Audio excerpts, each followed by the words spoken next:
I'm Shruti Rajagopalan, the host of Ideas of India. The Mercatus Center also produces one of my favorite podcasts, Conversations with Tyler, a show where my colleague Tyler Cowan engages today's most underrated thinkers on their work, the world, books, music, and everything in between. I hope you'll check out Conversations with Tyler on your favorite podcast app where you can listen and subscribe to the show. Welcome to Ideas of India, a podcast where we examine academic ideas that can propel India forward. My name is Shruti Rajagopalan, and today my guest is development economist Lant Pritchett. He's the research director of the RISE program, affiliated with Oxford University's Blavatnik School of Government, and is the research director at LAMP and is a fellow at the London School of Economics. We talked about economic growth, convergence and divergence between countries, where development economics and policy are going wrong today, premature load-bearing and state capacity, the education system in India, randomized controlled trials, Seinfeld, and much more. For a full transcript of this conversation, including helpful links of all the references mentioned, click the link in the show notes or visit discoursemagazine.com.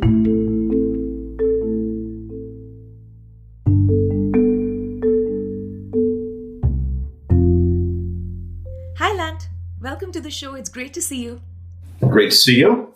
So you wrote Divergence Big Time in your 1997 JEP paper, just as divergence had peaked. And since then, we have seen convergence big time. So what do you think the world looks like in the next 50 years?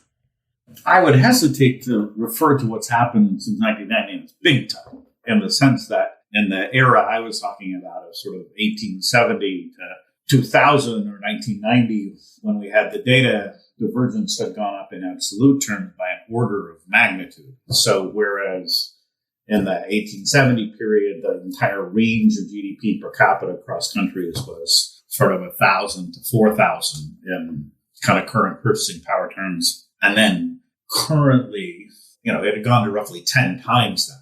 Now it has moderated somewhat, more particularly, by the way, in terms of population-weighted than population-unweighted data, because India and China have grown very fast. So I think part of what Divergence Big Time was written to do was to emphasize that in spite of the fact that Gershikron and others had sort of talked about the advantages to backwardness, there had been maybe insufficient attention applied to the disadvantages of backwardness and the possibility that things could get stuck in a low-level trap. And what I was trying to point out was that if and when countries found the way of breaking out of the low levels that were prevalent, they often therefore grew very fast. So I didn't take Divergence Big Time as a pessimistic take so much as a only conditionally optimistic take, which is when countries got their act together from very low levels, given that they were very far behind, the rates at which they could grow were very fast. So I'm super pleased that in the interim, since I wrote the paper, many countries have kind of gotten into sustained periods of very rapid growth. That said, if you look at a picture of the world in terms of GDP per capita in unlogged terms, we have the hockey stick of the rich countries taking off into sustained exponential 2% roughly per capita growth. And then what's happened since is the world has, come apart. And then of the countries that were lagging, more and more of them have gotten into the hockey stick growth themselves. And the pace at which their growth happens, conditional on getting into the hockey stick, is actually much faster, much faster than anything that happened in history. So anyway, I think overall, it's been a period in which several very big and very important countries like China and India, but also Vietnam and others, have gotten into and sustained GDP per capita growth. But it's still the case that India is probably at a tenth of the leading countries in the world in terms of levels. So where do you see this going, say, in the next 50 years? I have to admit, my horizon doesn't usually extend to 50 years for most things, in part because, as you know, if I had to name my biggest contribution to the economics of growth, it's the emphasis that for whatever reasons, and we can get back to that, the growth process in the OECD countries, conditional on the takeoff that had solidified by about 1870, has been just amazingly stable over time. So, the rich world is now rich, not because they ever actually had super rapid growth like India and China have seen, but because they had steady growth of about 2% per capita for 100 or more years. And I sometimes start with the exercise of, if you predict Denmark's GDP in the year 2000, based on only data through 1910, the prediction is off by like 3%. That's unbelievable, right? We have a 90 or 100 year ahead forecast. And people go, oh, economists, we can't forecast into the future. Well, for the rich OECD, for the now OECD, in fact, their growth rates were just amazingly stable for a very long period. That said, precisely my contribution, I think, to the growth literature is that growth in the non-OECD countries has been extraordinarily episodic in the sense that it's kind of chugged along. And again, it's slightly the same, if slightly lower than the OECD on average across countries. But the dynamics have been very different. So there's been much more episodes of very rapid growth, followed by a whole variety of different outcomes in terms of just moderately slowing growth as one sort of converges on the leaders, as we saw with Japan. I remember one of the disadvantages or advantages of being 62 years old is that you remember lots of what ex post look like really stupid predictions. So I remember the very famous journalist James Fallows wrote a book in 1990 basically saying that Japan was the future of the world, that, the Japanese economic system had gotten right what Anglo-style capitalism had gotten wrong, and therefore the future of the world was Japan. In exactly the year Japan fell into a long-term economic growth funk from which it has never recovered. So all of that is wandering around to say, I'm not super optimistic about China. I think if we forecast China 50 years ahead, China could either have completely converged to roughly at least the level of Japan or South Korea, part of 40,000 GDP per capita. But, if you rolled me ahead 50 years and I was Rip Van Winkle and I woke up and China was at exactly the GDP in 50 years that it was today, I don't think I would be that stunned. I think China has obviously had one of the most rapid and most sustained growth episodes of any country ever seen in the history of humanity. And I've written a paper called, Asiaphoria Meet Regression to the Mean, that sort of argues, even if there isn't something called a middle class trap, which we'll get back to, maybe there is, but even if there weren't a middle class trap, just regression to the mean would suggest that if you've seen a country growing very fast for a very long time, what you should expect is a very substantial deceleration of growth rather than a continuation. So I just don't know. I am optimistic that many countries will continue to chug along. I am optimistic that it's possible to kind of sustain growth and converge on the leaders to, roughly full convergence. But I think COVID is epiphenomenal. I don't think anything of significance really changed with COVID. I would be very stunned if we looked back, again, 20 years from now and COVID was a decisive turning point in anything. But that said, I do expect growth to continue to be episodic in the non-OECD countries, and hence I am much less confident. So A, we definitely should not extrapolate current growth rates into the far future with any degree of confidence. B, that characteristic of episodic growth means we should have, in essence, incredibly larger forecast errors around our forecast of growth than we tend to do. I mean, I've done these literal calculations. IMF growth calculations tend to be right about on average across aggregates of countries, but just completely wrong about the variance. They just always sort of forecast strong regression to the mean, which is right on average, but they don't tend to forecast, and they do it asymmetrically. They always forecast that countries growing slow are going to accelerate, and countries that are accelerated are going to stay accelerated. So upshot of all that is I expect the foreseeable future to look like what I might call muddled convergence. I think many countries will continue to grow rapidly, more rapidly than the OECD average for sure, which I suspect will slow. But I don't forecast with any confidence anything. And B, I often say the surest way to slow growth is complacency during high growth. So, everybody tends to get onto a kind of, gee, we're growing at 6%. We've been growing at 6% for, 20 years now. Therefore, 6% is the new normal. And that can happen just before wham, you get a serious growth deceleration. You're unprepared to really cope with it in policy terms, and you can end up in 20 years of stagnation. So, yeah, I'm similarly not so optimistic about India. If India grows at the rate that it grew in the last 10 years, which was already a bit of a deceleration than the previous decade, I believe it will take 43 years to catch up to current levels of US GDP per capita, right? So rather pre-pandemic, 2019 levels of, US GDP per capita. But that's conditional upon growing at 5.5%, 6% for the next 43 years, which seems a little unlikely. If there isn't a more sustained push to do all the other things that you have written about, improve state capability, right, bring in rule of law institutions as opposed to this kind of cronyist economy and so on and so forth. And the lack of push in that direction and the more general complacency towards betting on, institutions and rule of law as opposed to this kind of programmatic welfare growth makes me a little bit pessimistic that India will actually catch up in 50 years. But, I could be wrong. I hope I am.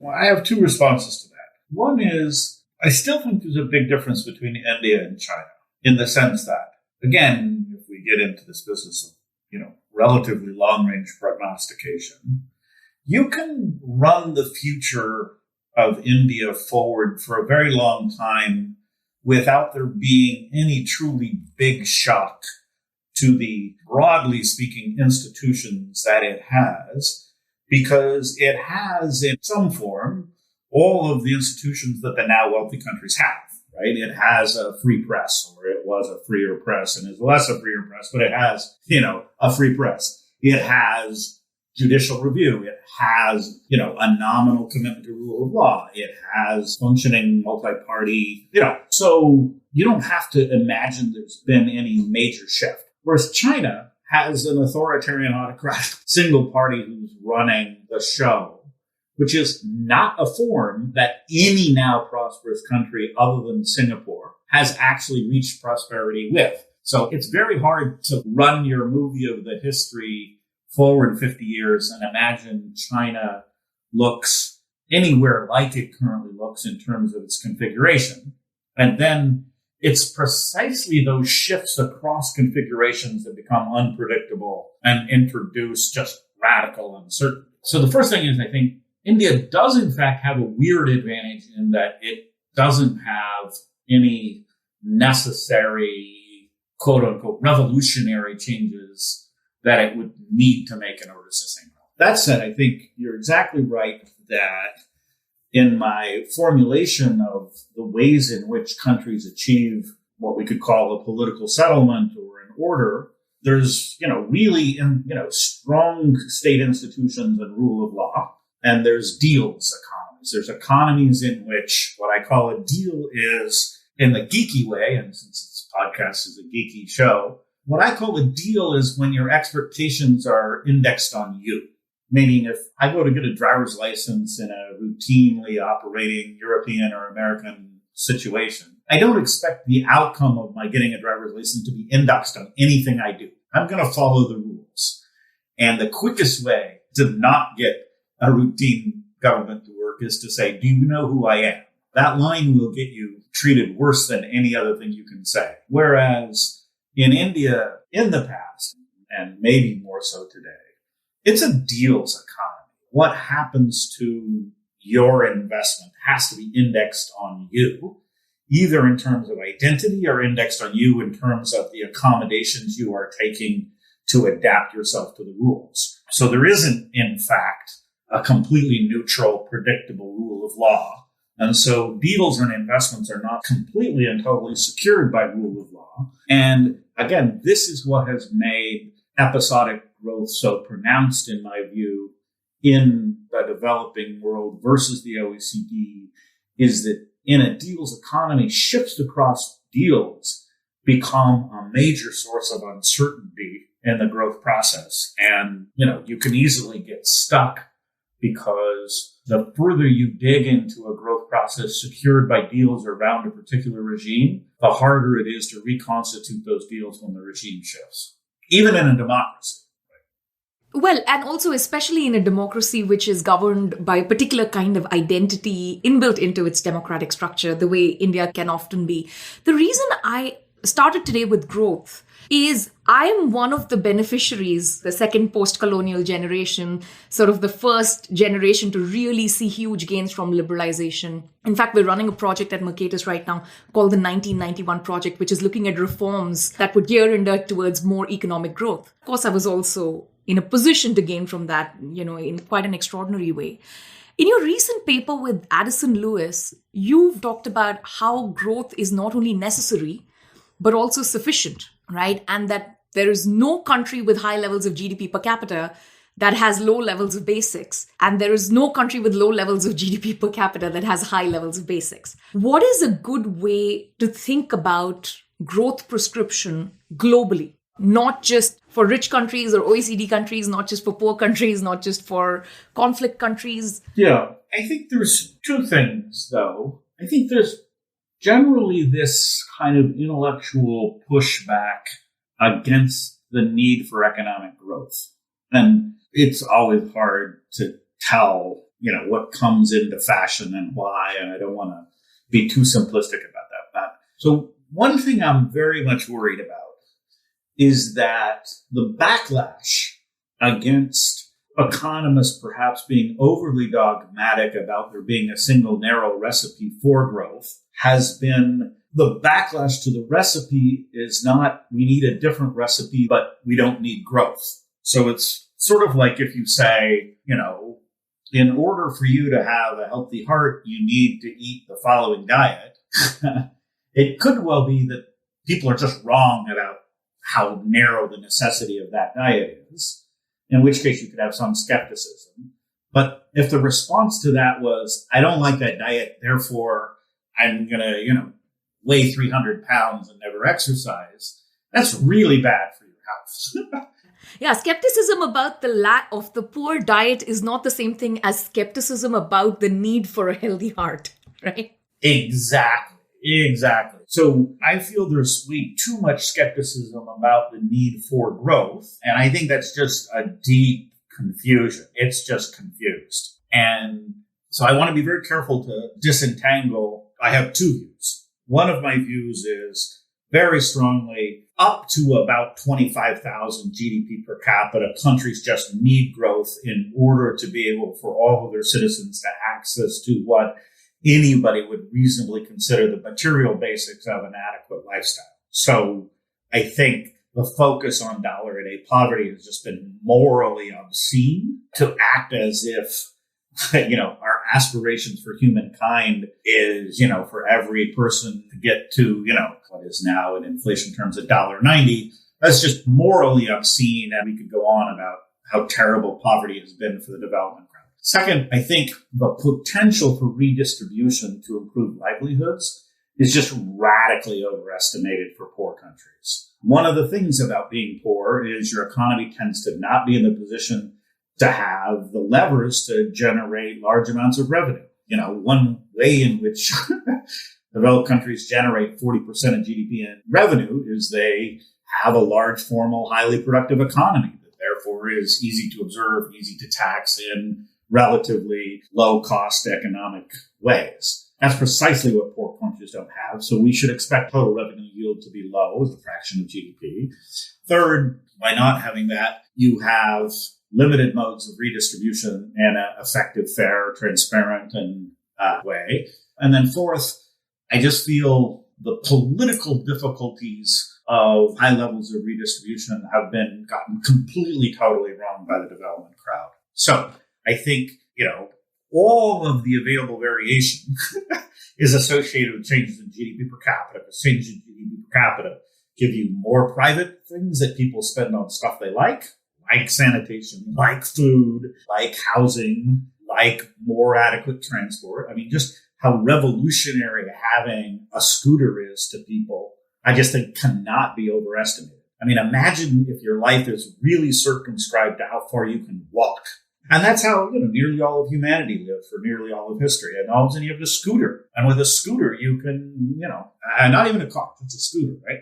Anyway, so I think you have more private income. B, with all of the data suggests at least unit elastic, if not more, buoyancy of revenue with respect to GDP. So the government has more. So I think people get into this, neoliberal economists suggest cutting taxes to accelerate growth, and therefore they're going to cut government revenue, therefore they're going to spend less on, these things like core infrastructure and investment in human development and transfers. It's like, no, that's completely, totally wrong. No, there's no sustained episodes that I know of in which revenues aren't buoyant. And since revenues are buoyant, more growth means more government spending. Anyway, so I'm super strong that growth is a necessary and sufficient condition for achieving high levels of human well-being. I think all of the evidence is completely consistent with that.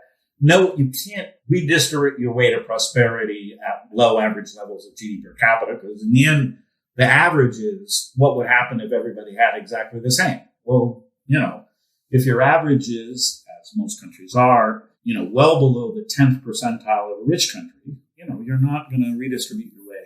Now, that said, my second strong view is we have been perhaps too dogmatic, not about the end state, but about the transition path for my take, in the sense that I'm pretty convinced that something like, strong institutions, and it's a radio podcast, so I have to emphasize that my fingers make scare quotes every time I say the word institutions. When I used to teach, I would give at the beginning of the semester a student a piece of chalk and say, if I ever use the word institutions, throw this piece of chalk at my head, because I have run out of clear and precise things to say.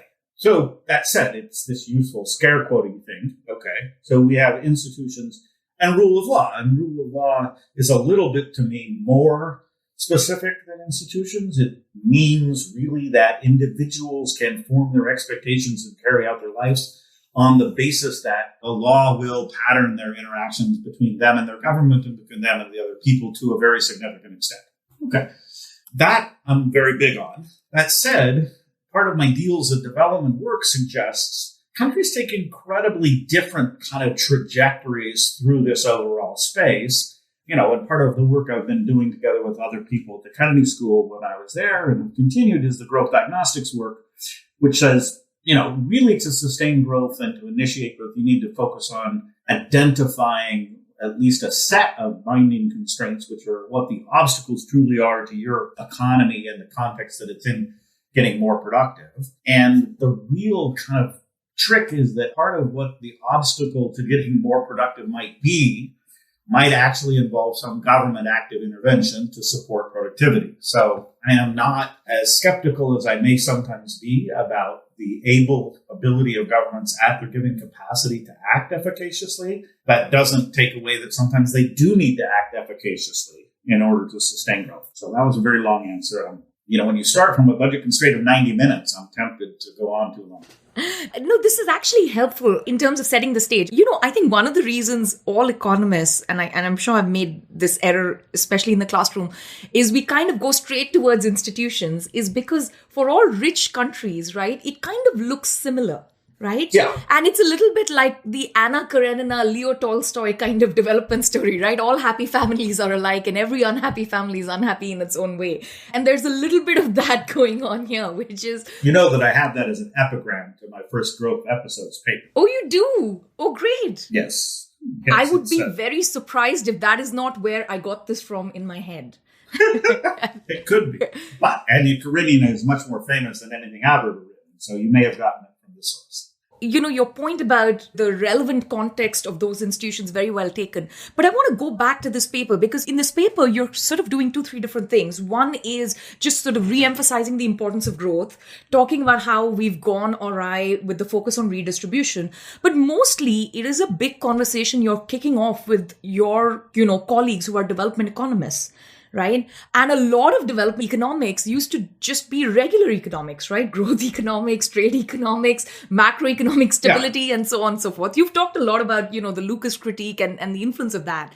And there's this massive shift from trade to aid, right? Now, one is, why did this shift happen? Is it that development economists take growth as a given condition and then start focusing on the details? Is that what is going on? Is it that they genuinely think growth is irrelevant, which seems a very odd claim to me?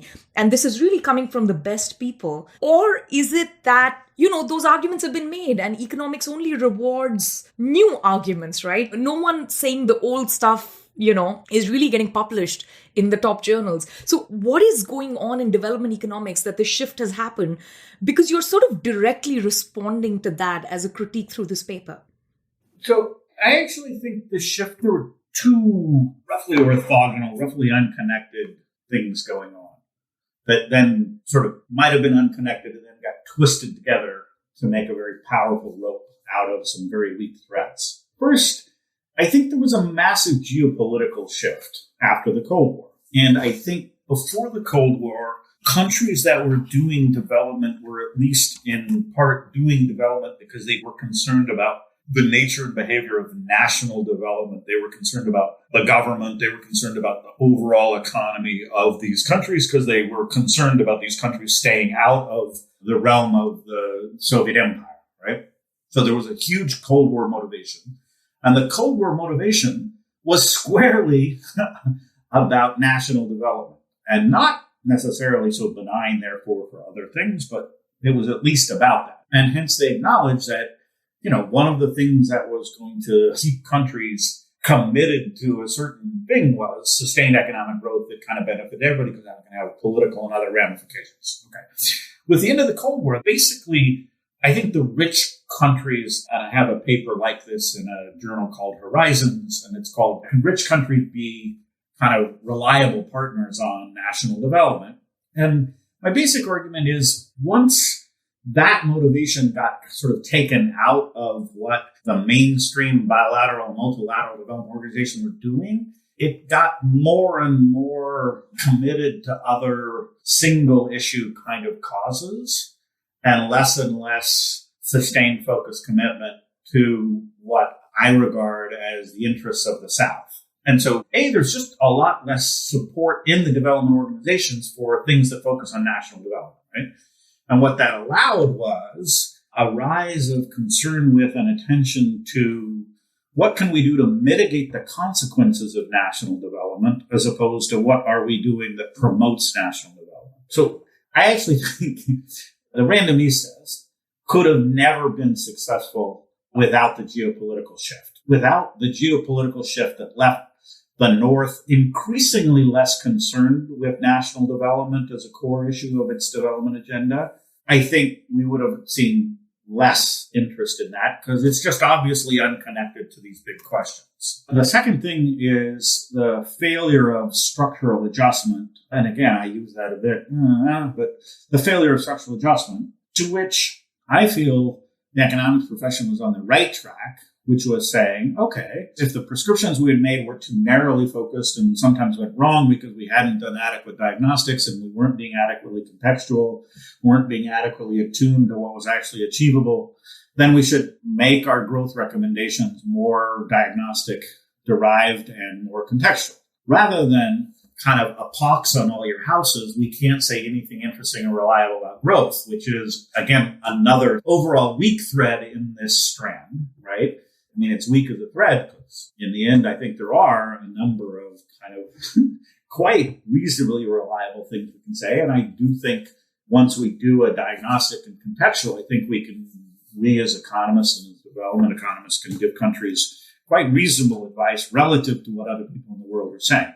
And then the third thread was a more internal discipline methodological thing about some purely methodological debate about the reliability of causal estimates, in which this weird sort of stance of skepticism became more and more popular to where, again, you could only make a causal claim on the basis of the strongest possible identification. And then that then led to the kind of interesting cutting edge of development economics is developing RCTs that eke out causal impact estimates of specific interventions and programs that could be interesting if the development world was shifting away from national development towards a more redistributed, more targeted oriented, more mitigate the consequences of national development than actually embrace the challenges of promoting national development. And so those three kind of intertwined into this, development economics. I have a paper about this whose title is very stark. RCT's Method or Madness, in which I come down squarely on the side of madness. If you look at the position we're now in, it's just madness. Okay, so maybe I'm reading too much into what you're saying or into also what you've written. But to me, it seems like, how James C. Scott had this great book called Seeing Like a State. And seeing like a state is to make societies, more legible. Based on what you're telling me, seeing like a Cambridge economist is about attribution, right? And when these two groups meet, it seems like what we get is our current state of development econ policies.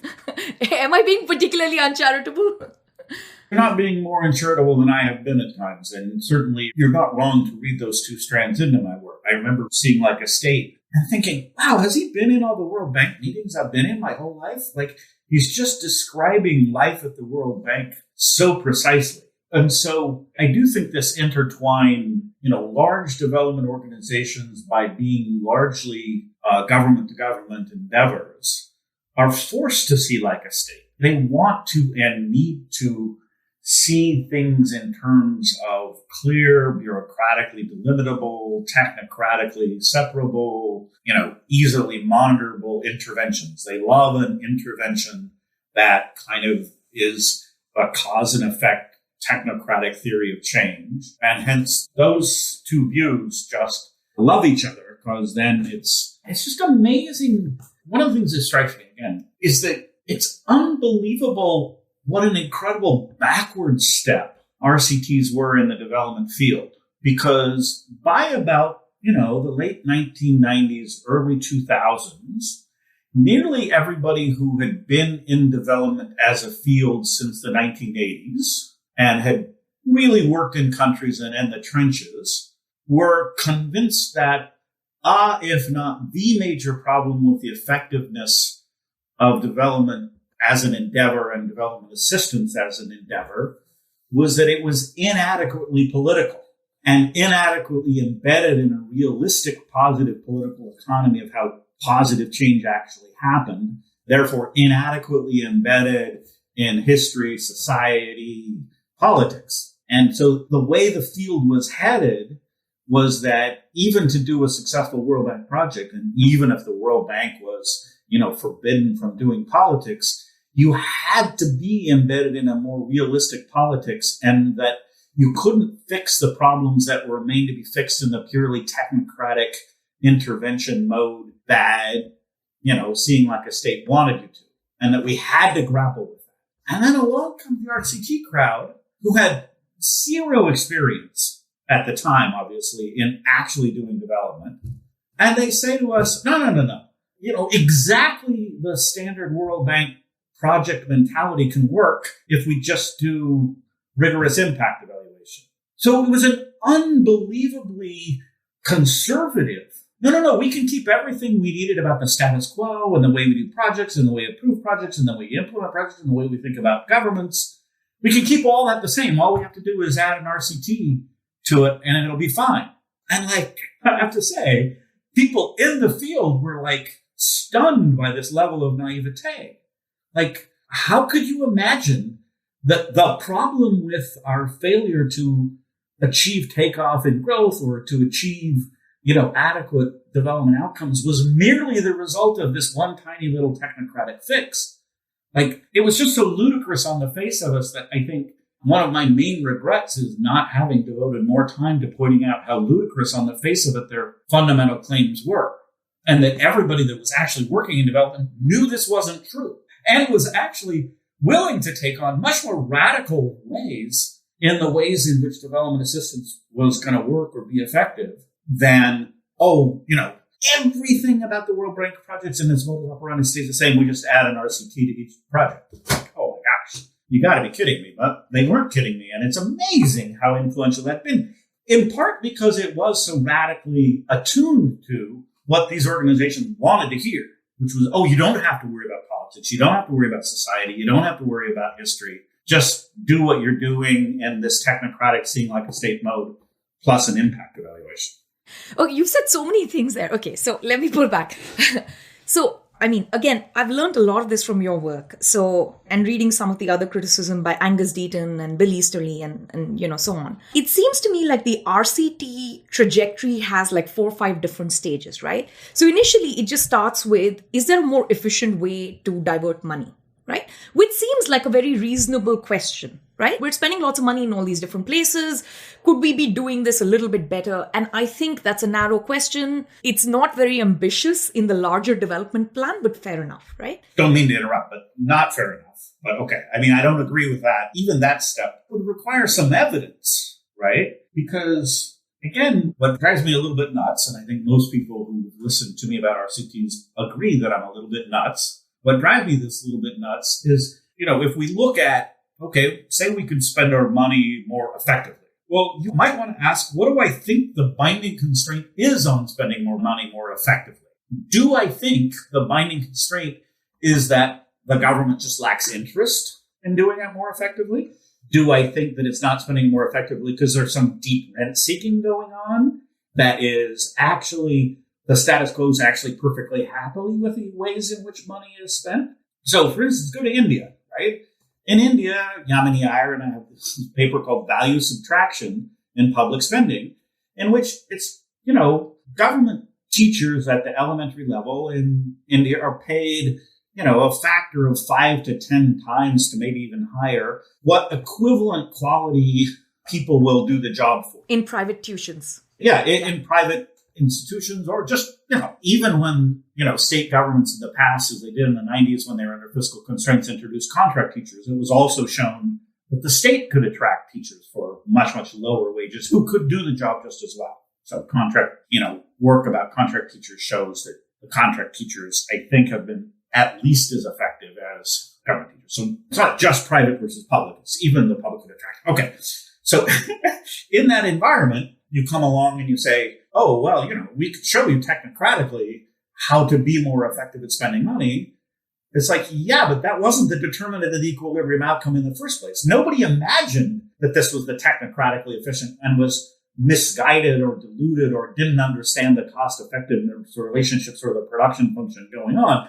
Everybody could see that this was rents. So first of all, you have to start with a more sophisticated positive model than the one you've articulated, even to start, right? Because you have to assert that as a positive matter of the description of the world, the binding constraint on spending more effectively is knowledge about causal relationships. Like, I have never seen anyone document that that was in fact the case. Or, and let me go on a little here, if I can. Please. And again, this is part of the frustration. So as of, in 1999, so well before the RCT movement took off, Dion Filmer and I had written a paper called What Do Education Production Functions Really Show? And we pointed out that there was this very long and established literature of estimating the marginal effectiveness at improving learning scores of various expenditures or actions within education. So here was the marginal effectiveness of reducing class size. Here was the marginal effectiveness of teacher salary. Here was the marginal effectiveness of available classroom inputs, blah, blah, blah. Long literature. Now, the only thing from an economist's kind of simple-minded microeconomic thing we should expect from estimating a production function is that if the person were in fact maximizing production with respect to the budget constraint, the marginal product per dollar across inputs should be equal. That's the implication of our normative model of spend. This is what you learn in Ec 101, right? When you learn it, which is in graduate school, but it's still Ec 101. Okay. Then what we pointed out was that prediction of normative economics was violated by orders of magnitude. It wasn't like 50% off. It was like off. Many times, of course, it was infinitely off because things on which a large portion of the education budget was spent had zero learning impact per dollar, and things that had high impact per dollar were chronically underspent on. So our whole point was, in 1999, this is a political issue. What we're learning from education production functions is that it's political, is that no one is attempting to maximize learning per dollar from their spending. Otherwise, they couldn't possibly sustain on a sustained basis be off by orders of magnitude. One doesn't make orders of magnitude mistake from ignorance. One makes orders of magnitude mistakes relative to optimization because of politics. Okay? So we had already come to this conclusion in 1999 with really good, solid reasoning and economics and evidence. And then along come the RCT crowd and say, oh, we need to estimate, the marginal product of these various interventions in education. And it's like, are you just going to ignore everything? Was the world born like when you started graduate school and everything that went before is just irrelevant to you? So we had really well articulated reasons about what the binding constraint to progress were that were based on empirical evidence. And then along come these guys and make, with zero empirical evidence at all, the assertion essentially that the binding constraint to doing things more effectively was knowledge about what was effective. So see, I'm not even willing to grant the first step was a reasonable step to make. This is, again, I can't believe I have been placed in a position to defend RCTs, playing devil's advocate. So 2 things here. One, there are governments involved and private philanthropic interests involved, and not all of them are Lant Pritchetts, and not all of them have read and studied and analyzed all the development literature. And sometimes they may just need some very, very stark evidence in their face that, look, the dollar that you spend on, chickens should be spent on cash, right? That's where I would leave that. And that to me doesn't sound crazy unreasonable. I agree with you that it may still not be the best use of the best minds working in development economics, but let's grant that there are some interests willing to pay for this, and it's certainly not, the worst thing I can imagine. Okay, but, sorry, you just slipped something in there that's super, super important, and let's just be clear for all the listeners what got slipped in there. What you just slipped in there was philanthropists. I fully agree. To my mind, the only people who are conceivably interested in RCTs are philanthropists. Because what a philanthropist says is, I want to spend a very limited amount of money in the grand scheme of things. I want to have attribution of the outcome to me. And I don't want to mess with politics because I'm a small player. I know I have to work with the cooperation or tolerance of the host government. So I want to be apolitical. I want to have attribution and I want to spend a small amount of money. They're the only people to whom the RCT can give a reasonable answer about what you should do. And so, in my mind, we never ever should lump together philanthropists, the governments, or even development agencies. The development agencies historically didn't regard themselves as philanthropists. They regard themselves as development, by which they meant national development, by which they were partners to government about what government should be doing and what the society as a whole and what the rules of the game should be and how much private sector actors should be involved and what the policy stands with respect to private sector actors and all of the big picture questions. So I agree that if you slice off philanthropists, they have a case. I want to spend a small amount of money, want to do it with the tolerance of, but not necessarily the cooperation of the existing government, and I want to have attribution. And then you're doing, Tom's shoes, giving away a free pair of shoes and wanting to realize that the impact of that is silly. No, the reason I slipped that in is that's sort of how this whole thing started in my mind, right? Absolutely. So it was all about impact evaluation. It wasn't supposed to be about development. I would categorize that at stage 1. Right. And then the rest of the stages quite well. Now, just to play devil's advocate on the question of, let's say, RCT and education, right? I completely agree with you. In 1999, I was still in school and I didn't need a development economist to tell me that the Indian education system is hopelessly broken. And I went to one of the best schools there is, right? That was crystal clear to everyone involved. And you are right. It was a question of politics. It was a question of, local fiscal federalism as opposed to a highly centralized executive kind of, planning like a national education system, which couldn't be done. So it was lots of different things that was going on. And this was quite clear by the late 90s. Now, having said that, I think the penny maybe didn't drop for everyone in Indian education and development at that time, that there's something systemically broken and flawed, right? There's a certain kind of hubris that comes with people in political power. Do you think it's quite helpful? Because I've learned quite a lot from, let's say, Karthik Muralidharan's RCTs, right? And I'll tell you the single most important thing I've learned. He's done dozens of this, not just studying one question in the education system, but lots of different questions, right? Yeah. Is this a good way to show that the entire system is broken, that not a single thing actually works? Because, very, very narrow, limited RCTs have actually shown that none of this works anywhere in any particularly sensible way.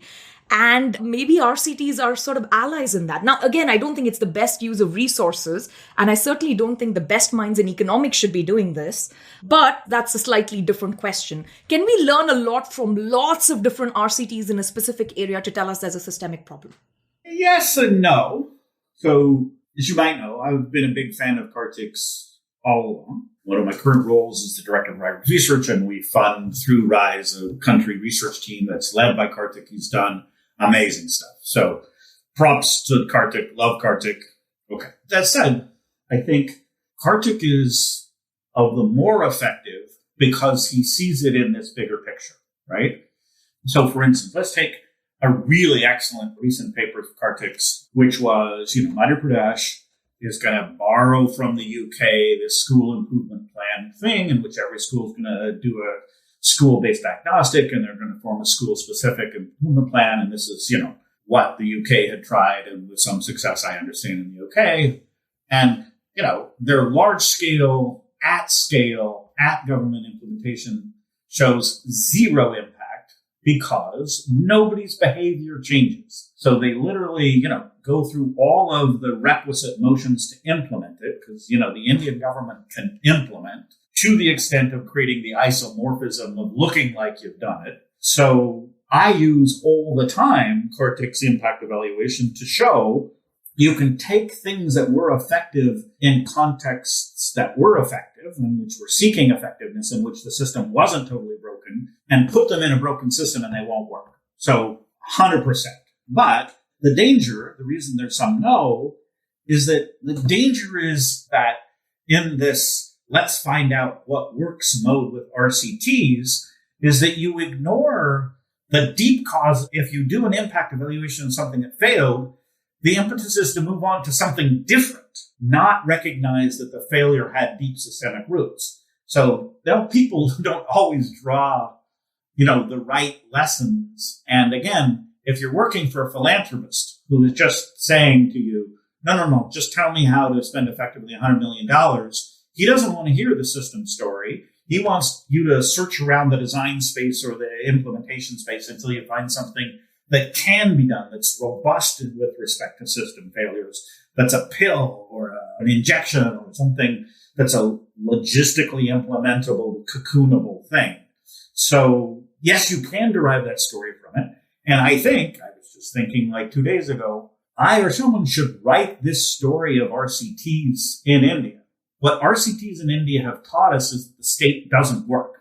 They did an RCT, and that's just not the conclusion they're drawing. So, Abhijit and I forget which other collection of others, did a study together with an Indian police service officer, who's a wonderful person, wonderful woman, Singh, where they, did a randomization of police behavior. I don't know if you've seen this paper. It's exactly illustrative paper. So they said, the public fears the police, and not unreasonably, to be honest, because, part of the reason that people fears the police is that police treat the random citizen with hostility, and part of the reason police treats the random citizen with hostility is their job is an unpleasant job. So let's make their job better, and maybe that will let them treat the citizen better, and the citizen will have more appreciation and, cooperation with police. Okay. So they set up, treatment arms, and they set about implementing these treatment arms to see which ones improve the perceived attractiveness or the, policeman's kind of perception of their well-being. Okay. What they found was that 5 of the 7 treatment arms, and I'm making like, some amount like 5 of 7. I forget the exact numbers. It might have been 4 or 7 or blah, blah, blah. 5 of 7 of the treatment arms, by the time they were doing the midline and endline surveys, the treatment wasn't being implemented. And that tells you something. Yes, exactly. And the treatment was something that nominally should have been under the control of the bureaucracy. The treatment was, something about scheduling of police officers, how many days in a row should they be on duty before they had a day off. So it was, in principle, a completely bureaucratic and controllable thing that the IPS officer should have had control over in a hierarchical sense. And yet, when told to do it, they just didn't do it, right? Now, the conclusion of this to me is that the state is broken. You're imagining that you have this instrument under your control, and the challenge is, what do I tell it to do? Because it is under my or under some hierarchical process control in the way that we imagine a bureaucratic organization is. What should the organization do as if it has these fungible capabilities and it's just waiting to be told what to do? Whereas what we learned is there were a whole bunch of things you could tell it to do, and it wouldn't even do on an experimental basis, much less at scale, much less repeatable, much less with fidelity. The conclusion they drew in the paper was two of the things got implemented, and at least one of those things that got implemented kind of worked. Their conclusion was, let's do only the things the IPS officer can actually make a difference of. And I wish the listeners could see your reaction to this. This is horrific, right? This is exactly the wrong conclusion to draw. That therefore, since the IPS officer, who nominally has control and in a functional organization would have control over behavior, since he or she doesn't in fact control behavior, let's just focus on the narrow little domains of this morass and mess of a dysfunctional, corrupt police service that this officer can control. That's exactly the wrong response and exactly the wrong lesson to learn from the empirical findings of the RCT. So in principle, you're right. In principle, you could do these RCTs, and in principle, these RCTs could demonstrate, this is really a mess of a system. And, at RISE, as part of our education work, we're doing case studies on when do we really get huge effects out of interventions. And in most of them, we can show that most of the interventions that have huge effects fix a number of interlocked features of the system in order to unlock this kind of complementarity of system and design. So, again, I still think, yes, maybe, but you have to see it as that. I have a great RCT story for you. You'll get a chuckle out of this. So, right. So, there was a series of papers on time stamping school teachers and how that, reduces absenteeism. So different governments started implementing school teachers need to be time stamped, and they had different ways of doing that. I think it was the Andhra Pradesh government, the state government, which adopted it first. And then it spread to other governments. Now, I know that this is not what the RCT crowd is suggesting. They fully understand the external validity problems of their research, right? But I don't think government bureaucrats do. So my mother is an Indian classical musician. She used to be with the All India Radio Symphony Orchestra. As the Indian state would have it, once upon a time, the orchestra used to be fantastic. It had like Ravi Shankar as its composer and conductor and so on. And there was a peak, many decades ago. And then slowly, with other influences and opening up of telecom and TV and all those things, and the budgets to the symphony orchestra started shrinking. And I think at some point, I don't remember exactly which year, they gave the option to a number of the musicians to retire, like, the voluntary retirement to reduce the size of government. So what used to be a 50, 60 member orchestra suddenly shrank to like 12 or 14 members, and they used to get people on contract the few times a year they would perform. But they don't have the same amount of work to do as they used to when it was a 70-piece orchestra and they used to perform more often. So now there's a lot of absenteeism in this motley crew of musicians. My mother actually also was involved in production, so she would actually have to go in every single day. But a lot of the other musicians simply had nothing to do. To fix this absenteeism, time stamping was brought to All India Radio. Right. So that's stage one. She was carrying 12 timestamp cards for the other 11 musicians to punch in and punch out, or, some scam like that. That was going on in India. The Indian systems, right? Right. Then they figured out that this is what's happening. And they said, we need biometric entry. Okay. It obviously can't be fake. Now, these musicians enter All India Radio, and there's a back door that you kind of leave wedged open. So you enter, you kind of sign the register, you leave through the back door, you give your private music classes, you come back at 6 p.m. and you check out through the biometric exit. Now, in none of this did anyone ask, is the government supposed to be owning and running a symphony orchestra, right? And narrowly focused on the question of there is absenteeism with the symphony orchestra members, when in fact there was really nothing for them to do on a daily basis. And this is, I think, one of the worries I have with the RCT literature kind of penetrating the larger governance system in India. It sounds really fantastic that, if only you put some kind of fingerprinting biometric entry system, right, then you could solve all problems of, government bureaucracy, inefficiency, and absenteeism. And then that's where you have no question of what the state should be doing.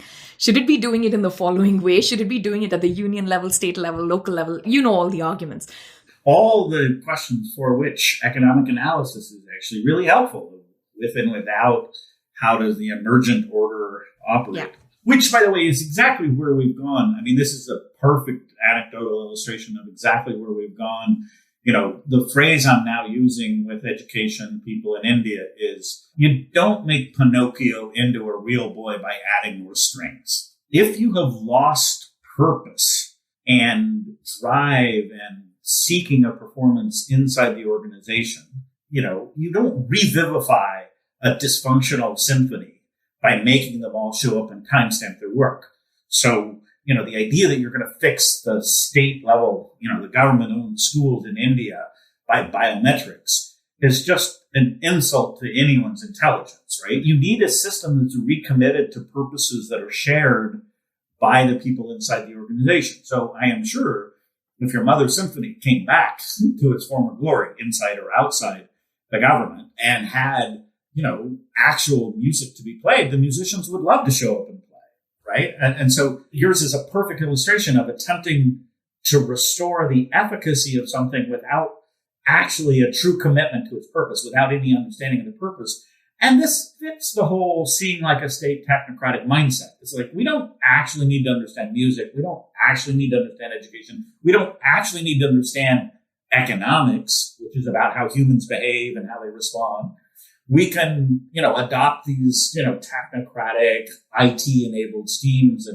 But you don't make, the story of Pinocchio the puppet, right? You make Pinocchio into a real boy with magic and not with, IT and, putting a locator chip injected into the arm of every teacher and track them every minute. Even if you could do that, it's not the way in which any effective organization or effective education system or health system or police force or anything sophisticated and complicated, which the government does have a necessity to do some things that are actually sophisticated to carry out organizationally, needs to happen. So, and again, the thing is that the RCTs had already taught us this, though. The frustrating thing is, the Band-Aids on a Corpse paper was a very early RCT, and it basically showed, because the interesting thing, the history of this is the cameras in classrooms thing that showed that, the cameras could make teachers show up and it led to higher education outcomes. That was in private NGO schools. It was never in government schools. Then when they took the analogy of that and put it into auxiliary nurse midwives in sub-centers, it didn't work at all. It broke down completely. Within months, it broke down, in which people were just essentially buying exemption from duty certificate. And there had been another biometric study, and this is one of my favorites. It has in the title, Deal with the Devil, right? By which they meant devil, it was in the details, but I took attempting to do this inside the government. I think they clarified the title later, but anyway. The point was they did biometric, I think it was in Karnataka, in PHCs, in the primary health centers. And what happened is the staff got so much more hostile because of the pain in the ass that biometrics were, that even though they attended more, the patients saw quality deterioration, the patient perception, in which case more of the births moved into higher level facilities, so birth outcomes got better. And so the conclusion is, through biometrics and PhDs, we made birth outcomes better by inducing people to not have children in PhDs, which was the whole point of PhDs, is to not have them give birth in the super high cost facilities. And so completely perverse outcome. So again, the RCTs are showing this just radical lack of external validity, meaning you're getting opposite outcomes of the intended outcomes, just not achieving the outcome you want. And yet the fear I work is that if this is seen as a search for what works and we're only going to take what works and scale it, all of the RCTs that fail are going to get ignored. Because, we didn't really learn anything from that. Because we didn't learn what philanthropists want to know is, how do I spend my $100 million? Whereas from a development point of view, we are learning a ton from RCTs. It's just not at all the way they're being portrayed. We're not learning what the RCT crowd is portraying these as learning, right? And I just come back to like, this is really fundamental economics. Like, I'll teach to master's students, right? I'll teach this session on education economics where I'll show them, Jay Powell's chart of like cost effectiveness of various interventions, right? And they have a whole bunch that are zero, and they have some that are infinitely cost effective. Not surprisingly, because they're infinitely cost effective. And again, podcast listeners should see you grasping your head. But any economist looks at an estimate that's infinitely cost effective and immediately asks the question, well, if in fact it's infinitely cost effective, why isn't it already being done? Yeah. And so I show them this. I say, hey, this would be a really good way to guide your investment decisions because you should do the things that are really cost effective and not do the things that aren't. And they all agree. And then I teach them a little bit of like actual normative economics of the producer that you should equalize marginal product per dollar. And that then I, say, look, if your positive is your normative, if your theory about the way the world works is that people are optimizing, how the hell did we get to infinite cost effectiveness? And if we're in a world in which there's infinite cost effectiveness, what's our theory about how this world got there? And if we don't have a theory about how this world got there, how in the hell are you making recommendations? Like, how can you be making recommendations about what should happen in a world you clearly don't understand? And yet that's the essence of the RCT world, is that we can ignore understanding the world and having an adequate positive model that actually explains why we have the results and behaviors that we have. And yet we can make recommendations about what behaviors should be without understanding what reality is. I just don't know. And like I said, this is EC 101, because they're basically starting with policy recommendations based on a figure that shows you by orders of magnitude, marginal product per dollar in generating learning is not being equalized across these variety of experiments. Now, you could go back to 1999 and say, A, we knew that already, at least as confidently as we know it from your random grab bag of experiments. And B, the correct conclusion from that is, what is your positive model of why that was happening, and what would a recommendation mean in such a positive model? But that's not at all where they go. They actually just proceed blithely. And again, if your only person to whom you're making recommendation is a billionaire philanthropist who wants to do something, small, attributable, and tolerable, but not necessarily scalable by government or even scalable by a market, then sure, fine. But that's not development economics. That's charity economics. Coming back to Indian schooling, which I think is the most important problem, facing Indians today, especially post-pandemic, everyone's kind of slid back in terms of learning. You've talked about this a lot, how we need to focus on learning and not schooling, right? We need to focus on outcomes, not inputs. And that's very valuable. Mm-hmm. But I still think there's a very long run problem with Indian education, right? And sometimes I hate to blame everything on colonial legacies, right? But some of this goes back to almost like Macaulay's legacy, which is they were trying to create a system of selection. They wanted to select the best civil servants, right? And Macaulay has written about this. Now you come to post-independent India, and Nehru wants to select the best engineers because the focus of the Indian socialist state is heavy industry, right? So you need engineers and statisticians and economists who are actually going to make your planning system work. Right? So it almost seems like this 150-year-long legacy of schooling, which is focused entirely on selection and not at all on learning, right? It assumes that people have learned. And now we just need a mechanism to select the best and the brightest. It's almost like they missed the point. Now, given this situation, what do we do with Indian schooling system? Do we just burn the whole thing down and start from scratch? Because it seems so dire to me that, those in the 5th grade can't write their own name. There's virtually no numeracy. It's pretty dire. And the longer they stay in schooling without learning, the worse they get, right? So that's the other problem.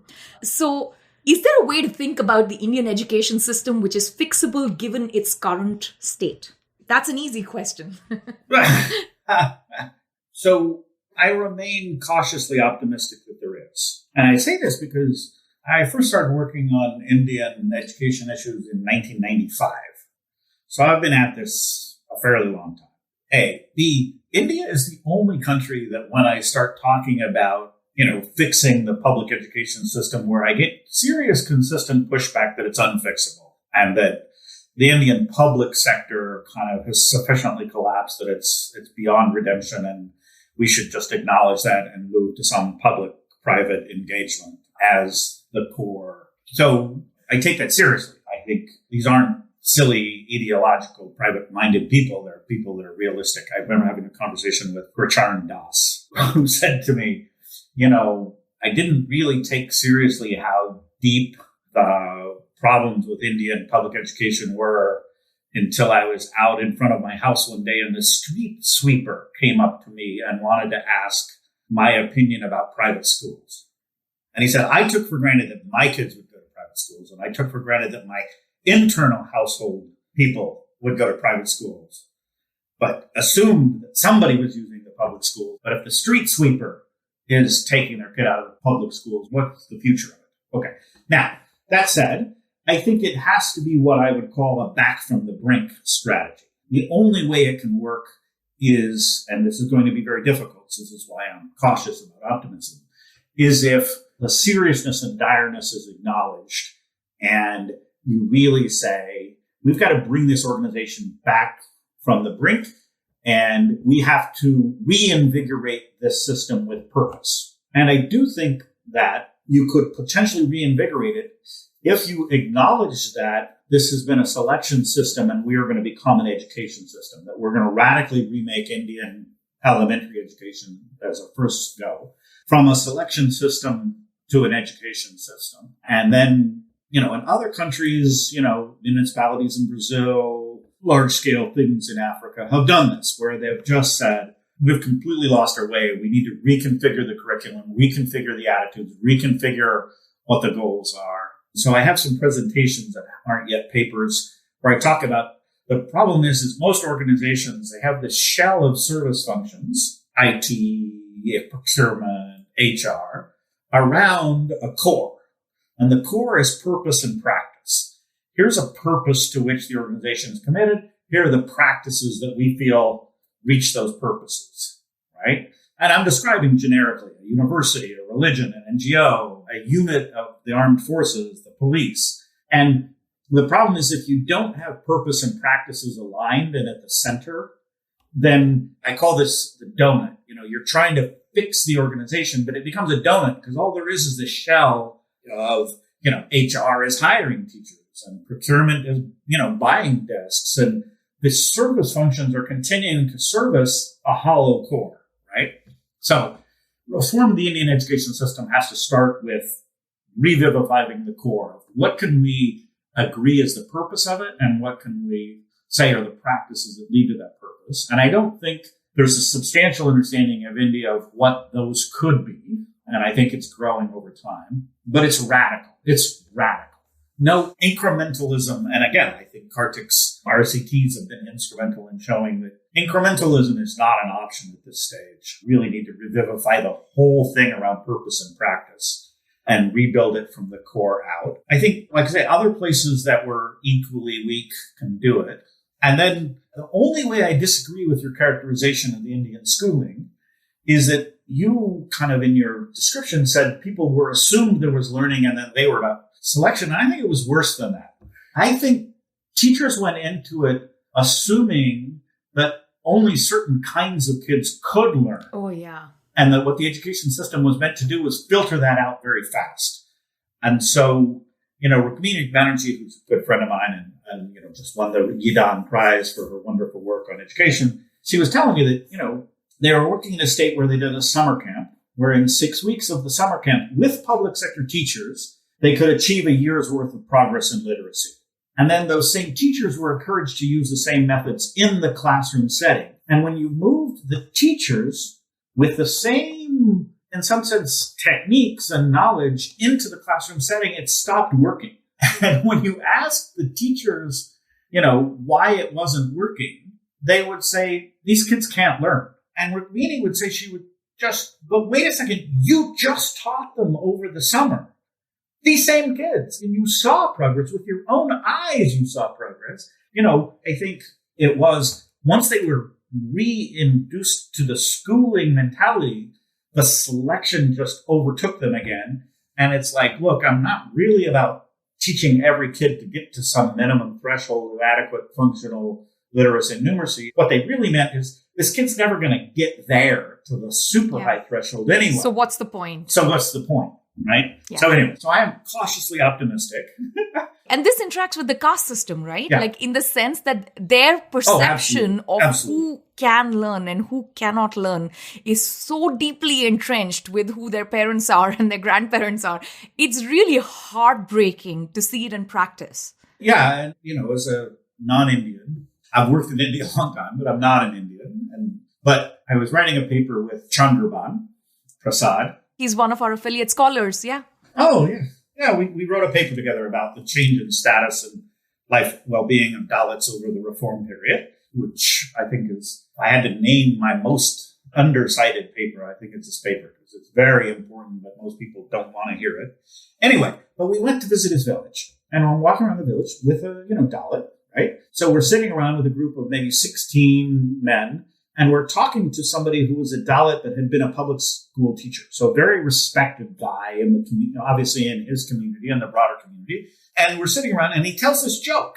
And the joke he tells is, you're walking through the forest and you come across a snake and a teacher. What do?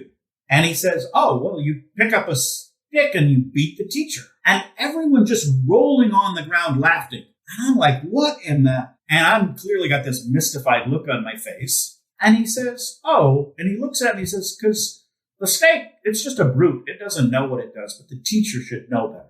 And again, I'm not saying that's a huge sample, but that is in some sense the social reality is that even though massive expansion in public government have allowed the Dalits into school, they still see the teacher as being not an instrument of their liberation but as an instrument of social selection, and that they're not really being treated in these schools in a way that is, we expect you to come up to this high standard of learning. So, which again leads to this environment of frustration. So, one very interesting strand, which I found, it's sort of the bridge between your work on schooling and your work on state capacity, is the idea of premature load bearing. Right? The Indian state does too much given its state capacity, and that's not only undesirable, but it's also harmful because it destroys state capacity actively, right? Alex and I've written a little bit on this. Absolutely, yeah. I looked at that paper. I thought, I'm anxious to read it now. I just saw it. I think this is an interesting idea that needs to be explored more and more. And you have the same idea for education, which is that actually teaching less may lead to learning more, right? Yes. Now, absolutely. Both of these are counterintuitive ideas. Very much so. I'm going to ask you to defend this claim because I'm completely on your side. I have also been arguing that the Indian state should do less, and whatever it does, it should do well, and that will help build the capacity to do more in the future, right? So you're thinking about this as sort of like a long-run pathway to development. Right. Now, I'll tell you why these ideas need defending, and it may have something to do also with our discussion on caste just previously. The idea that by sort of teaching less in education, students could learn more. Is this another kind of discrimination we're introducing in the state education system? For those kids, it's enough for them to just learn how to write their name and, how to do some basic numeracy. For the rest of us, of course, we need to be able to write papers that Lant Pritchett can read, right? So do you worry about this at all when you extend the premature load-bearing idea to schooling? In some sense that we're again stratifying students based on a birth accident, in terms of which school they end up at. So I worry about it, yes, a little bit, but I don't worry about it very much because I just have a paper that's out as a working paper in which it basically looks at the recent PISA-D. They did PISA, which is the kind of large-scale evaluation of the OECD for developing countries. And one of the countries they did, which I'll use as an example, is Zambia. And what we find is that in Zambia, PISA is normed so that the average OECD student is 500. In the Sustainable Development Goals, they chose a minimum level of learning for a kind of middle school student of 420. So they take reaching 420 as the minimum literacy standard. We looked in Zambia at the advantaged elite.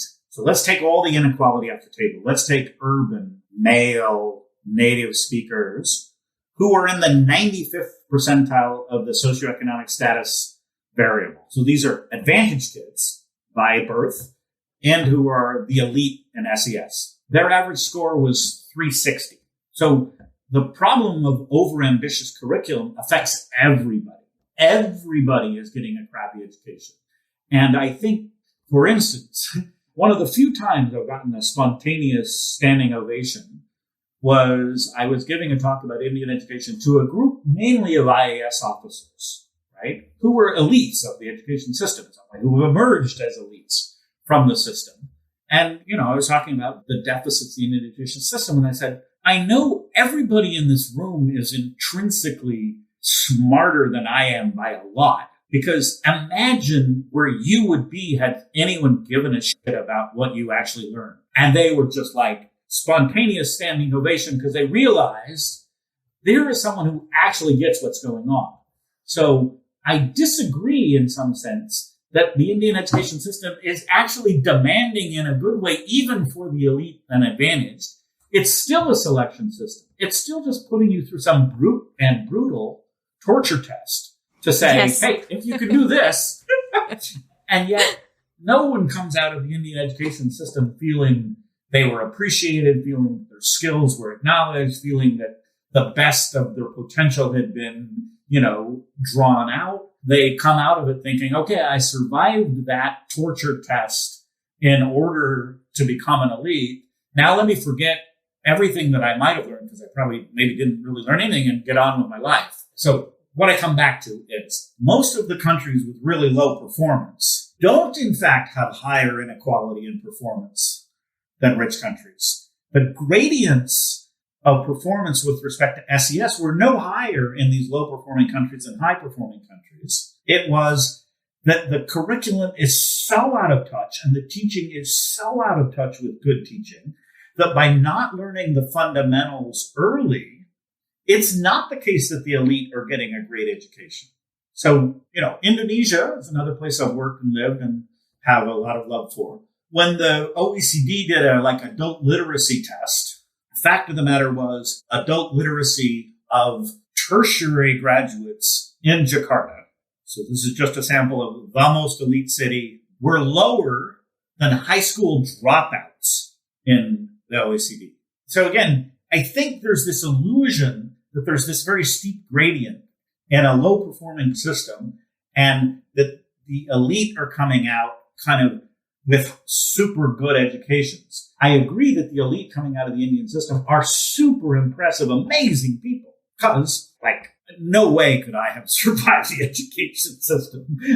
So I'm not claiming that the Indian elite aren't unbelievably world competitive with any elite ever. There's a reason why the Indian elite come out and are now CEOs of major American corporations. But it isn't because the education system has been this wonderfully value-added process. It's been an unbelievably brutal selection process, which selects on a whole bunch of overcoming features like grit and determination and drive that then might be good signals of who could be an effective CEO. If you can survive the Indian education system, of course you can run Google.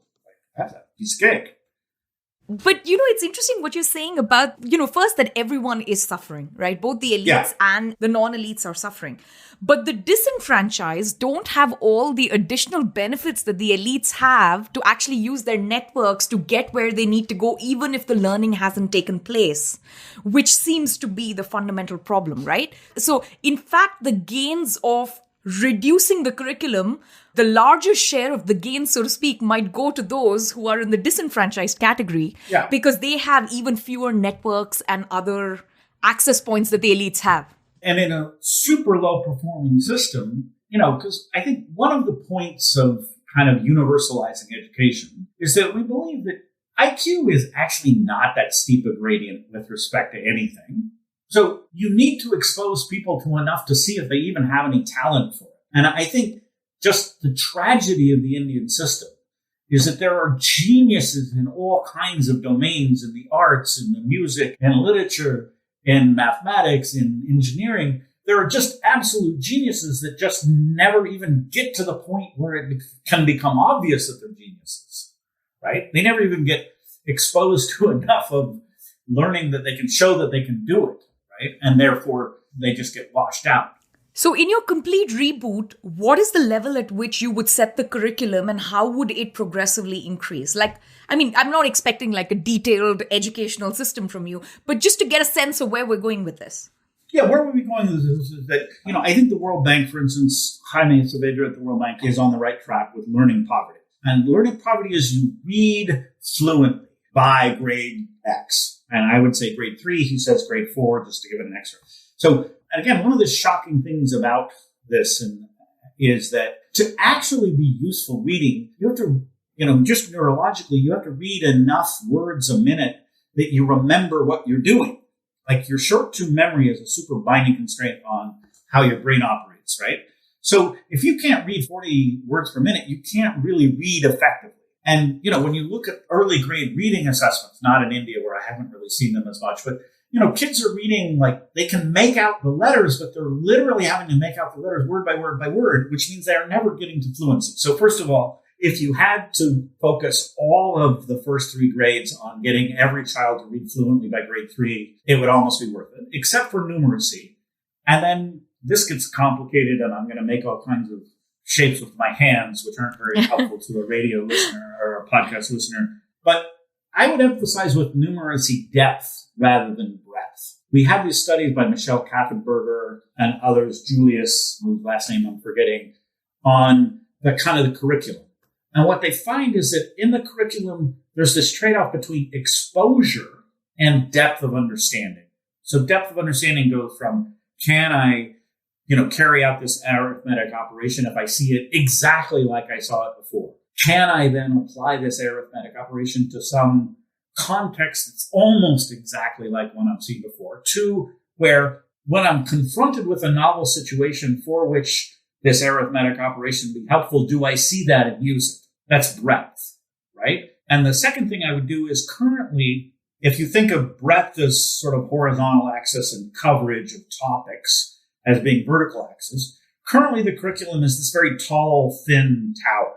The students are being rushed through exposure, and they never really understand some quite deep fundamentals. So for instance, like in Indonesia, which does substantially better than India on mass education, not necessarily at the elite end, but the mass education, like a third of kids who finish senior 12 grades of school can successfully add fractions. That's shocking, right? But the reason is they never, in some sense, really understood fractions on a deep level, like that a fraction is a representation and that there are multiple. I mean, it's kind of a complex concept that 1/3 and 2/6 are exactly the same number represented in different ways. It's kind of a deep concept, right? So the point is, it would be better if children understood on a deeper level what numbers are and how they work on many fewer topics. So the base of understanding was much fuller rather than the exposure. And again, the exposure is part of a selection system. I'm going to expose you to this and move on. I'm going to expose you to that and move on. I'm going to expose you to that and move on. And to some extent, what really bright, academically capable kids is they can memorize each thing. But then since they never really had a base, they didn't really, when you present them with novel situations, even on concepts that they have demonstrated mastery of, they don't have. So my answer is 2 things. Read fluently by grade 3. And have a deep and sophisticated understanding of arithmetic operations by grade 3. If I could repurpose the Indian education system so that in the first 3 years of schooling, nothing else happened, this would be a radical history transforming improvement in the system. I've got to admit, I'm with you on this. I still think I'm quite amazed that I learned anything at all through that system. No. I remember learning a lot, but I don't know how much of it I actually learned. That's a great phrase. I remember learning a lot. No, because you remember revision, right? You remember that I studied really hard and they gave me and said, Shruti, do this for us under pressure. Yeah. And I did it. And you were said, oh, Shruti, you can now go on. And you're good at this. No, right? And by grade 3, it was really, we needed to learn our math tables. And I remember, I think by grade 3, it was 16 times 16. Like you need to know all your tables up to times 16 and up to 16, right? So each year, then the next year, they would tag on a few more. And I remember even now learning my tables actively. I don't remember it coming to me. And the fraction example you gave, it assumes it to know that 1/3 is the same as 2/6. You need to know simple division, simple multiplication. You need to know so many, more specific parts of the puzzle. And it's a conceptual thing to understand that, right? After all, you can't memorize all the ways to represent 1/3. Yeah, exactly. There's an infinite number of them, right? You have to understand in such a way that you then use it. Because the study that Asser did of youth, because, usually they focus on basics, but a couple of years ago, just before COVID, they did a study of 14 to 18-year-olds. And that is the most shocking, because the thing is that even kids who've gone to lots and lots of schooling in India have not made this transition to thinking in the ways that schooling has taught them to think when it comes to apply to their life, right? So even when you showed people a really straightforward, real example, like here's a picture, you don't even have to read it. Here's a picture of a shirt with a price tag marked at 300 rupees, and then it's marked with a 10% discount. How much is the shirt going to cost? These are kids that have been to 8-10 years of schooling. This is the simplest possible application, and just almost universally, just very, very low levels of being able to do that. And the one that was even more shocking was they showed this picture of girl going to bed at 10:30 at night, girl waking up at 6:30 a.m. How many hours did she sleep? Wow. Yes, exactly. Again, your facial reaction, you should do this as a video. Maybe that's why I don't do it as a video. But the shocking thing was that the percent correct of the youth 14 to 18 who were enrolled in tertiary schooling was 54%. Wow. That's just counting, right? At some level, that's not exactly. Even... I wouldn't even do arithmetic for that. I would count on my fingers, right? Yeah, I'd count on my fingers, yeah. So in some sense, they don't even understand telling time in a useful way, that's how they actually, go about things. Anyway, so like I said, if we could get to deep understanding of arithmetic operation, not more of them and not memorizing the times tables. This is conceptual. You need to master the concept of, what a fraction is or what division is doing. Because again, you only use these techniques if you actually engage your world back and forth in them. How can the economics profession get more Lant Pritchetts? What have you been through? What does that production process look like? I'm laughing because I know very few people who would want that, to be honest. You're in a very small minority. I think you want more of them. I think widely regarded as a pain in the ass. But, part of this answer is I didn't grow up in academia. I got a PhD from MIT and I went to the World Bank. And when I went to the World Bank, we had to I was in the research group, but even in the research group, we were forced to go out on operational missions and hear the questions that policymakers were asking, right? And if you do that with an amount of respect for, that people are struggling with real hard things, I think it leads you to realize that the world is a hard, complicated place. And that to be marginally useful, we have to really understand the constraints in all their entirety of what people are facing and doing. I remember I was almost 40 years old when I went to work in operations full time in the bank. And I was interacting with my, people in the Indonesian government. And I realized that they were just incredibly cleverer than I was. I've written many papers and published this and published that, but they just had all kinds of practical skills and understood at an intuitive and sophisticated level the real nature of the problems they face in ways that it's taken me a long time to catch up with them. So anyway, so I think some amount of forced exposure to real problems, because the tendency is, and I think one of my mentors, Larry Summers' advice was write papers about the economy, don't write papers about economics. That's a very hard thing to keep in mind. So, and I do think, method detracts from this because, I have a friend, Scott Guggenheim, who was one of my development heroes, who's just extraordinarily intelligent and clever guy about getting things done in the world so that things actually happen and make things better. And when we were working in Indonesia together in the middle of the East Asian crisis, Ben Olken came out as a kid, just a kid. I think he was still in graduate school. I'm sure he was still in graduate school. And he kind of tromped around with us a little bit. He went out and he visited projects. And so Ben Olken has a very quite famous paper on corruption and ways of monitoring corruption. Scott Guggenheim makes the point that Ben Olken had been in and around Indonesia and in and around the project that Scott was a task manager for the bank on for 5 years before he came to Scott and said, I have an idea of a way we could use your project to learn about the world.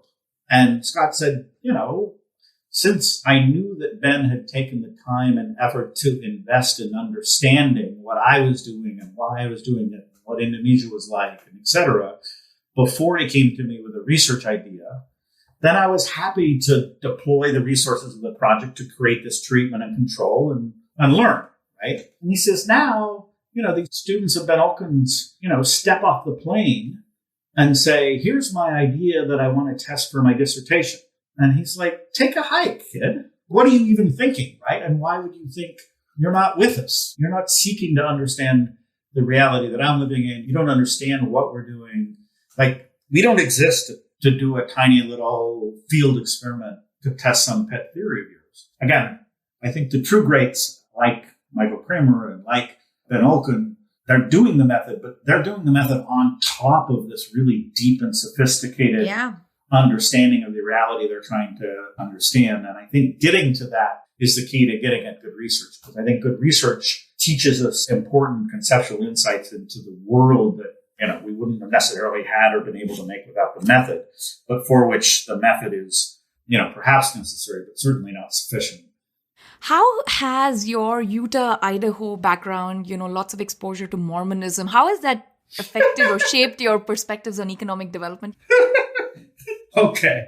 I'm laughing in part because no one ever asked that. I was just thinking about this the other day, though. There's two ways, right? One is just Utah, Idaho. Both of my grandfathers were just completely working class. They finished grammar school, but not higher. And one finished concrete and benefited from the fact that they were building a freeway across Utah. So he used to say that he knew Utah well because he crawled across it backwards, finishing cement, and one was a carpenter. And so I always felt that I am in some ways closer by being a non-elite from not that far from pretty hard scrabble rural backgrounds. I have an empathy with the development experience that sometimes it's harder today for kids coming from, the generation behind me. They have to look back several generations to find equivalent conditions of how people survive and thrive. Whereas, again, my parents were born in the Depression and my grandparents survived it and, lived in Utah in a time when it was a very, very poor place. My grandparents cut ice out of the lake in the winter to keep their food cold. So I do think that background has helped. And the second thing is, and I've never said this to anyone before, but Mormonism is an American religion that was founded because a 14-year-old kid named Joseph Smith was living in upstate New York during a religious revival in which there were all these tent preachers and denominations coming around preaching the true word of God. And Joseph Smith, at 14 years old, said, this sounds like a bunch of nonsense to me. I don't believe any of it. And went off and kind of had his own revelation and started his own church. And he believed that organized religion conveyed dogma, but not any true, sincere truth.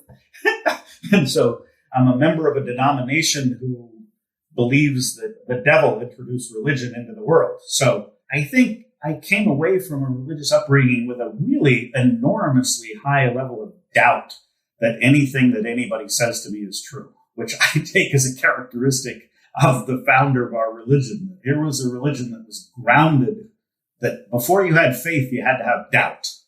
Because if you just believe what you're told, that's not even real faith. So I'm a huge believer in doubt, if that makes sense. That has more implications for development economics than one would imagine. What is your writing process? My writing process is that I get up and write, meaning what I do first, because the world conspires against research. Research is a very tender flower, and the weeds around it, the pressing will always crowd out the important. And so part of my writing process is that I'm an incredible procrastinator, because what I do is I procrastinate everything I ought to be doing in order to write, and then use, in some sense, the fact that I can do things quickly. So I think one reason I have written is I enjoy writing. I enjoy the research part of it. And even when I was working at the World Bank, I would kind of come in and spend the first 5 hours of my day writing. And then the last 3 hours of the day, I would do my job. And that often led to very nerve-wracking situations in which I was having procrastinated, really scrambling around to complete it. But in the end, I got more done than had I, spent more time doing my job. So I think I'm one of the world's most effective procrastinators. And that I'm both effective at procrastinating and effective while procrastinating, which is not necessarily a strategy for the faint of heart, but it is that. It's worked well for you. I read your bio just to get to know a little bit more about you. And I think it might be my favorite economist bio. So this is the part I'm talking about. He's been happily married to Diane Pritchett since 1981 and has 3 children and 2 grandchildren and nothing else. He hasn't climbed Everest. He hasn't played the cello, doesn't write poetry. Being a decent husband, father, and economist was all he could do. At the end of the day, I just watch reruns of sitcoms or Netflix. It brings me to my final question, and probably the most important during the pandemic. What have you been binge watching? I've binge watched this really interesting, I think it's a British show about the Internal Affairs Division, which is called a different name, of a big, large northern English town that the police force is completely rife with corruption. And I think it's called In the Line of Duty. Ah. But it was really fascinating. It was both great drama. Have been watching Seinfeld now that it's back on Netflix, which I watched kind of at the time. Now, I don't binge watch Seinfeld because it's too corrosively cynical. If I watch more than about 2, I get more cynical. Do you have a favorite Seinfeld episode? Oh, so I was in Boston just a few weeks ago, and there was a blizzard. And, of course, the local news goes crazy covering a blizzard because it's so fun. And I kid you not, the woman reporter had been sent to stand in front of the sea with the seawall, have waves coming over it. And she says into the microphone on live TV, "The sea today is like an old man trying to send back the soup in a deli." The marine biologist. The marine biologist. That's my favorite episode. And it was like, life imitates art. She literally just, it's like an old man trying to sell the soup back in a deli. Oh, that's so great. She actually was making a direct reference. Oh, that's great. I think it has the best ending of any Seinfeld episodes, the best punchline ending, which is hole in one. Yeah, hole in one. He pulls out the Titleist ball. So the marine biologist episode, which I just saw a few weeks ago. And that's great. I had just seen it a few weeks ago. And then, like I say, I'm in Boston, and she just completely straight-faced. The sea today is like an old man trying to send back the soup in a deli. Yeah. Wow. What influence? Because that episode was like 30 years ago. Yeah. And yet it's part of the parlance. It's like, I often think, with respect to advertising jingles and sitcoms, if I could write one thing in my life as clever as Taco Bell's commercials with the Chihuahua, I would be a happy man. This has been super fun. Thank you so much for coming on the show, Lant. Thanks for listening to Ideas of India. If you enjoy this podcast, please help us grow by sharing with like-minded friends. You can connect with me on Twitter at @SRajagopalan. In the next episode of Ideas of India, I speak with Ramachandra Guha about his new book, Rebels Against the Raj. Also check out our new initiative commemorating 30 years of India's market reforms at the 1991project.com.